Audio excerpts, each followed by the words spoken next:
Hello everyone, नमस्ते and welcome back to my channel Legal Us. हम पढ़ रहे हैं हेल्थ लॉ की सीरीज़ और हमने स्टार्ट किया था चैप्टर 15 ऑफ BNS। एंड इससे पहले वाले वीडियो में फर्स्ट पार्ट में हमने देख लिया था फ्रॉम सेक्शन 270 टू 279 एंड अब हम आगे के सेक्शंस इस चैप्टर के पढ़ने वाले हैं। So without wasting any time let's start with the video. This section talks about the making atmosphere noxious to health, जिसका मतलब है कि अगर कोई वॉलेंट्री अटेम्प्ट करता है एटमॉस्फेयर को हार्मफुल बनाने के लिए, जैसे कि releasing any toxic harmful gases, smoke, chemicals, जिससे कि आपकी पब्लिक हेल्थ पर इफेक्ट पड़ सकता है, तो उसको इस सेक्शन में पनिशमेंट मिलेगी which will be up to 1000 rupees.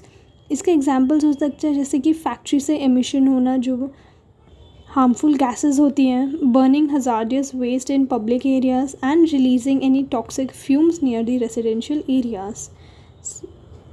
बहुत ही सिंपल सा सेक्शन है section 80। Moving on to our next section that is section 281 talks about rash driving और riding on a public way.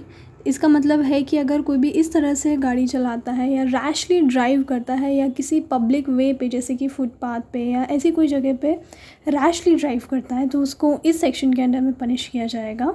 So section 281 ऑफ Bharatiya Nyaya Sanhita states that anyone who drives और rides a vehicle on a public road in a rash और negligent manner that endangers human life. तो ये क्या बोल रहा है कि कोई भी ऐसा इंसान जो ड्राइव कर रहा है या राइड कर रहा है व्हीकल को पब्लिक रोड पे रैश या नेग्लिजेंट तरीके से, जिससे कि ह्यूमन लाइफ को इंडेंजर हो सकता है या फिर किसी भी हार्म या इंजरी की संभावनाएं होती हैं, तो वो इस सेक्शन में लायबल होगा।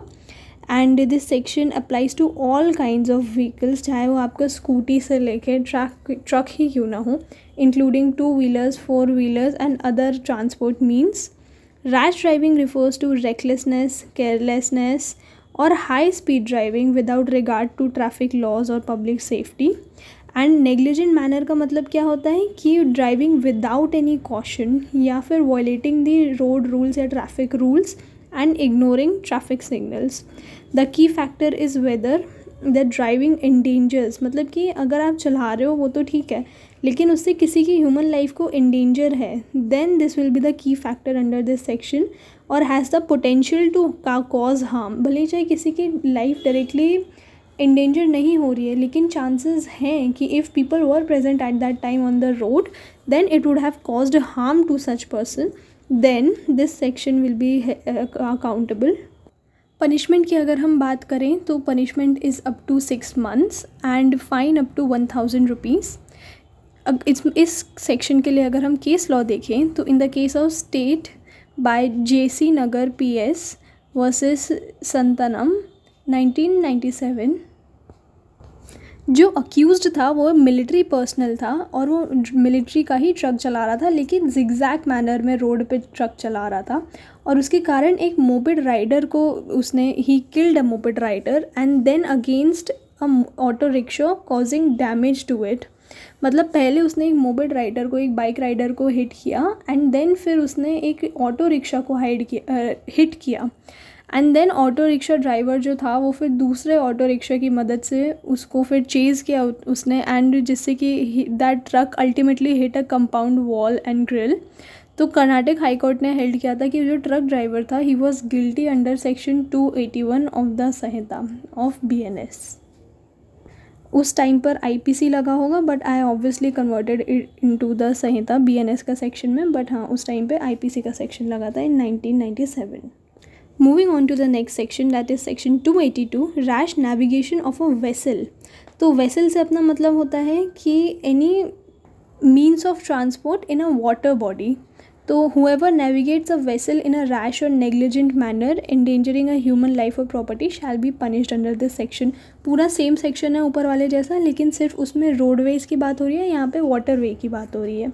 ये सेक्शन अप्लाई करता है बोट, शिप, फेरी और अदर वाटर वेसल पे ऑपरेटिंग इन रिवर, लेक, सी और एनी पब्लिक वाटरवे।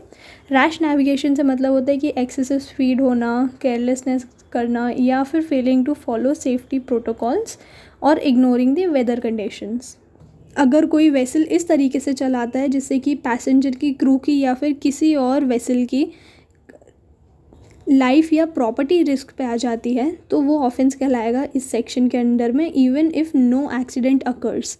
इस सेक्शन में पनिशमेंट है 6 मंथ्स की और फाइन अप टू 10,000 रुपीज़ या फिर both. Moving on to section number 283, exhibition of false light, mark और बॉय। ऐसा कोई भी पर्सन, ऐसा कोई भी इंसान जो मिसलीड करता है इंटेंशनली सेलर्स को by displaying false light, signals या फिर नेविगेशन मार्क्स, तो वो इस सेक्शन के अंडर में लायबल होगा। This provision ensures maritime safety by preventing acts that could cause ships to crash और गेट लॉस्ट। जैसे कि अगर आपने समुद्र में अगर कोई शिप सेल कर रही है and you mark any false lights या फॉल्स सिग्नल्स उनको देते हो, जिससे कि शिप को कुछ ऐसा सिग्नल मिल सकता है जिससे उसका वे भटक सकता है या डायरेक्शन मिसलीड हो सकता है, तो वो इस सेक्शन के अंडर में लायबल होगा। एग्जाम्पल हो सकता है जैसे placing any fake beacons near the coast line या फिर ऑल्टरिंग लाइट हाउस सिग्नल्स, जैसे जो बड़े बड़े जो लाइट हाउस होते हैं उसके सिग्नल में अगर आपने कुछ चेंजेस किए तो वो पनिशेबल होगा। पनिशमेंट होगी उसकी अप टू 7 years या फिर fine not less than 10,000 rupees. Section 284 बात करते हैं conveying person by water for hire in an unsafe vessel. तो इस सेक्शन में बोलते हैं कि who transports any person people on से अनसेफ और अनफिट बोट्स और वेसल्स। तो इसका मतलब है कि वेसल मस्ट बी सी वर्दी। जो भी वेसल आप यूज़ कर रहे हो, जो भी शिप आप यूज़ कर रहे हो लोगों को एक जगह से दूसरी जगह पे ले जाने के लिए थ्रू वाटर मीन्स, तो जो वेसल होती है वो सी वर्दी होनी चाहिए, मतलब उस लायक होनी चाहिए कि वो सी पे प्रॉपरली चलाया जा सके without any accident happening and capable of safely carrying passengers. इसका एग्जाम्पल है कि using a damaged boat for ferrying people, मतलब सिर्फ सी नहीं, रोड, जैसे कि आपने देखा होगा कि नदियों में भी एक तरफ से दूसरी तरफ नदी के घाट में लेके जाया जाता है, तो वो भी सेफ़ होनी चाहिए, ओवरलोड नहीं होनी चाहिए, डैमेज्ड नहीं होनी चाहिए बियॉन्ड इट्स कैपेसिटी। सो अगर ऐसा है तो उसकी पनिशमेंट होगी up to 6 months and fine होगा अप टू 5,000 रुपीज़ और बोथ।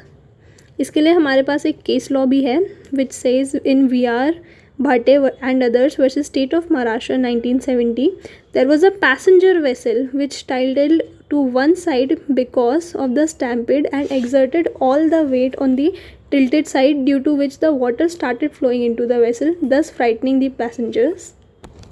तो बेसिकली एक बोट थी पानी में जिसमें लोग ऐसे बैठे तो हुए थे, लेकिन जो सारे लोग थे ना they eventually sat on the one side of the boat.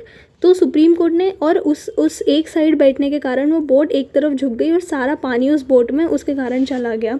तो सुप्रीम कोर्ट ने ये हेल्ड किया था कि जो फ्लो था वाटर का वो इस कारण नहीं हुआ था कि पैसेंजर्स जो थे वो ओवरलोड हो गए थे, वो इस कारण हुआ था कि स्टैम्पेड जो था, जैसे कि जो भीड़ थी वो सिर्फ एक तरफ बोट के इकट्ठी हो गई थी which was not in the control of the boat वाला basically. So this was the ruling of the supreme court in this case. Section 285 की अगर हम बात करें तो it talks about the creating danger और ऑब्स्ट्रक्शन ऑन रोड, पाथवे और river that affect the public movement. तो अगर आप किसी भी तरह का डेंजर या ऑब्स्ट्रक्शन क्रिएट कर रहे हो रोड पे, पाथवे पे या रिवर पे, वाटर बॉडी पे, तो वो इस सेक्शन के अंदर लायबल होगा। आप किसी को भी अगर जाने नहीं दे रहे हो, पब्लिक मूवमेंट हैपन करने से रोक रहे हो। Explanation includes the placing obstacles, digging holes और leaving heavy objects that hinder smooth transportation, blocking roads with construction debris, leaving open manhole या constructing river routes। तो आप इस सेक्शन के अंडर लायबल हो गए। Punishment it for up to 5,000 rupees.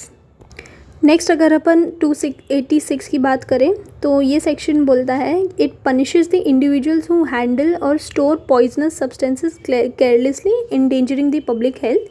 अगर कोई भी ऐसा पर्सन है जो हैंडल करता है या स्टोर करके रखता है ऐसा कोई भी पॉइजनस सब्सटेंस केयरलेस तरीके से, मतलब यहाँ पे इंटेंशन की बात आती है, it endangers the public health, तो फिर वो उस सेक्शन में पनिशेबल होगा।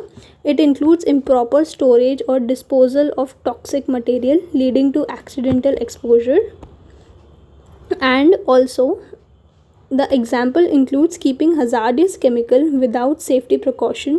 जैसे कि आप कोई भी हजार्डियस केमिकल अपने घर पे या अपने कहीं पे भी स्टोर करके रख रहे हो विदाउट किसी सेफ्टी प्रिकॉशन की, अगर वो लीक हो गया तो उसको पब्लिक हेल्थ एट लार्ज को बहुत ज़्यादा नुकसान होगा, या फिर spilling the toxic waste in public areas, तो फिर वो इस सेक्शन के अंडर में लायबल होगा।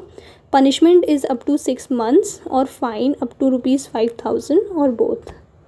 सेक्शन 287 बात करता है negligent conduct with respect to fire और कंबस्टिबल मैटर।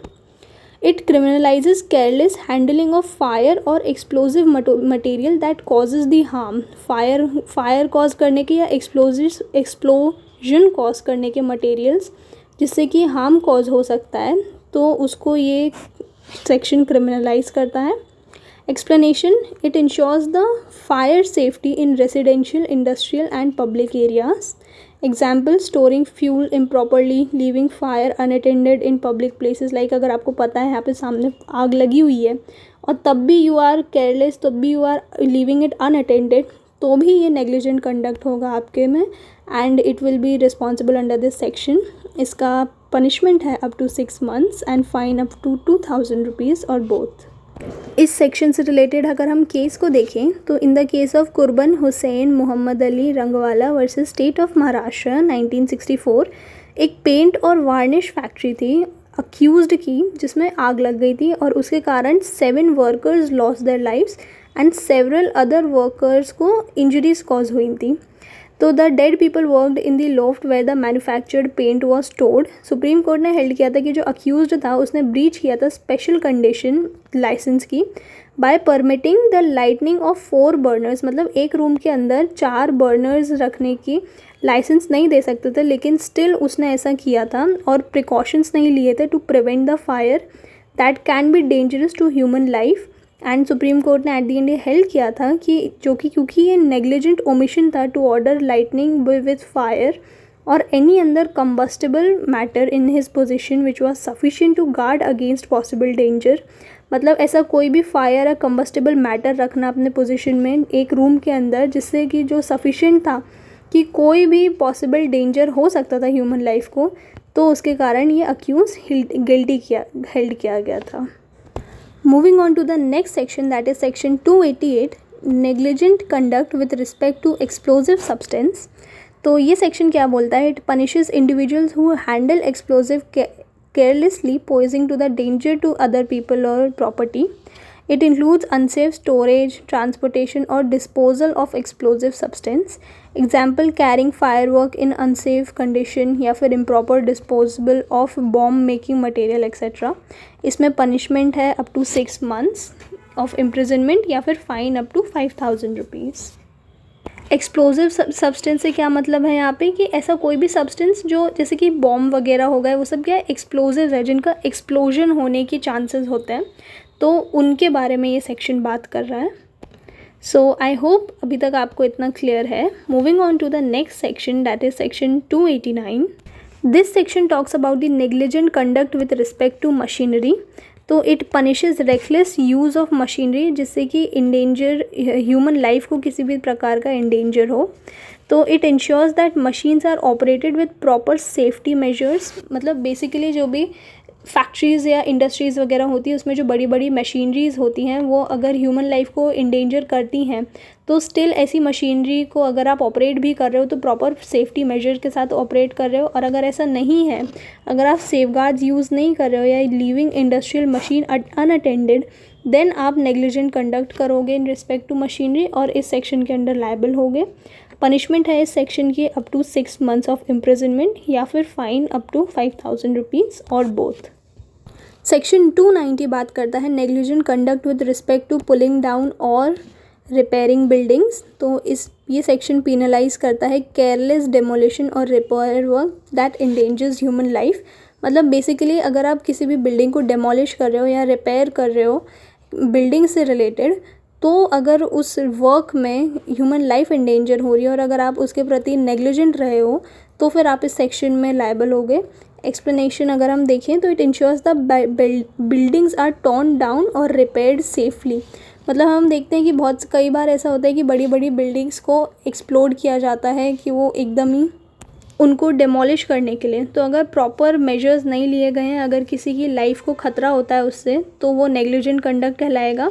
जैसे कि demolishing a structure without safety measures या using faulty scaffoldings. So yes, इसमें पनिशमेंट होगी up to 6 months and fine up to 5,000 rupees और बोथ।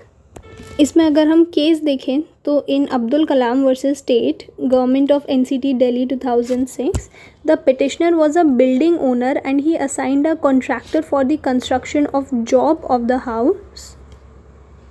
ये करते वक्त, प्लास्टरिंग करते वक्त, एक labour fell down from scaffolding which was put by the contractor. मतलब ऐसी एक जैसे बिल्डिंग होती हैं बड़ी बड़ी, तो उसमें ऐसा रिपेयर वर्क करते टाइम ऐसे लंबे लंबे वो तार टाइप के रहते हैं, रस्सियाँ रहती हैं जिसमें लेबर खड़े होकर काम करती है, आपने देखा होगा।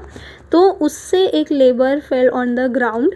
तो दिल्ली हाई कोर्ट ने हेल्ड किया था कि this can not fall under section 290 as petitioner did not commit any act that would be considered rash or negligent। मतलब पिटिशनर ने ऐसा कोई काम नहीं किया था जिससे कि उसके कारण कोई एक्ट हुआ जिससे वो रैशनेस या नेग्लिजेंट हुई और उसके कारण वो लेबर की डेथ हुई। तो and therefore he was held not guilty under this section. अगर हम देखें सेक्शन 291 को, so it talks about the negligent conduct with respect to animals. तो it punishes those who fail to control dangerous animals risking human life. मतलब अगर आप कोई भी ऐसे एनिमल्स अपने घर पर रख रहे हो, डोमेस्टिक एनिमल्स को, जिससे कि ह्यूमन लाइफ को रिस्क है, तो फिर आपको नेग्लिजेंट कंडक्ट के अंदर में इस सेक्शन के अंदर लायबल ठहराया जाएगा। जैसे कि आपको पता होगा कि काफ़ी सारी ऐसी डॉग्स की भी ब्रीड्स होती हैं जो कि डेंजरस टू ह्यूमन लाइफ होती हैं एंड देयरफॉर बैंड होती हैं काफ़ी सारी सिटीज़ में कि आप उनको अपने घर में एज अ पेट एनिमल नहीं रख सकते हो। So this section ensures responsible pet ownership and management of aggressive animals. मतलब अगर आप बोलो कि मेरे को शेर रखने का शौक़ है तो मैं अपने घर में शेर पाल के रखूँगा, तो आप तो शेर पाल लोगे लेकिन आजू बाजू वालों को जो दिक्कत होगी that will be a big deal ना। तो ये सेक्शन उसके अंदर में आपको लायबल रखेगा। Letting a dangerous dog roam free या फिर failing to secure cattle near highways, तो that will be also a negligent conduct. Punishment रहेगी इसकी अप टू 6 months और फाइन रहेगा अप टू 5,000 रुपीज़ और both. So this was all for today's video and I hope आपको समझ आया होगा, but we cannot end our session without our summary chart, so let's have a look to our summary chart first। तो हमारा summary chart बात करता है वही सारे सेक्शंस के बारे में जिनसे अभी हमने डील किया था। Section 280 making atmosphere noxious to health, जिसमें है punishment fine up to ₹1000। Section 281 rash driving के बारे में बात करता था, इम्प्रिजनमेंट 6 months की और फाइन 1000 का। सेक्शन 282 बात करता था rash navigation of a vessel, water की बात करता है, यहाँ पे रोड की बात करता है, इम्प्रिजनमेंट अप टू 6 months और फाइन अप टू 10,000 रुपीज़। और सेक्शन 283 बात करता है exhibition of false light buoy और मार्क, तो इसमें है इम्प्रिजनमेंट अप टू 7 years और fine up to 10,000 rupees. Section 284 बात करता है conveying person by water for hire in an unsafe vessel, जिसमें है इम्प्रिजनमेंट 6 months तक की और fine up to 5,000 rupees. Section 285 बात करता है डेंजर और obstruction in public navigable way, जिसमें 5,000 रुपीज़ का फ़ाइन है। सेक्शन 286 अपना negligent conduct with respect to poisonous substance, जिसमें 6 months तक का इम्प्रिजनमेंट और फाइन अप टू 5,000 रुपीज़ है। सेक्शन 287 बात करता है फायर और कंबस्टिबल मैटर से रिलेटेड, जिसमें इम्प्रिजनमेंट है 6 महीने का और फाइन है 2,000 रुपीज़ का। सेक्शन 288 बात करता है with respect to explosive matters, which again 6 months तक का फाइन इम्प्रिजनमेंट है और फाइन है 5,000 रुपीज़ का। सेक्शन 289 बात करता है conduct with respect to machinery, जिसमें इम्प्रिजनमेंट है 6 months का और फाइन है 5,000 रुपीज़ का।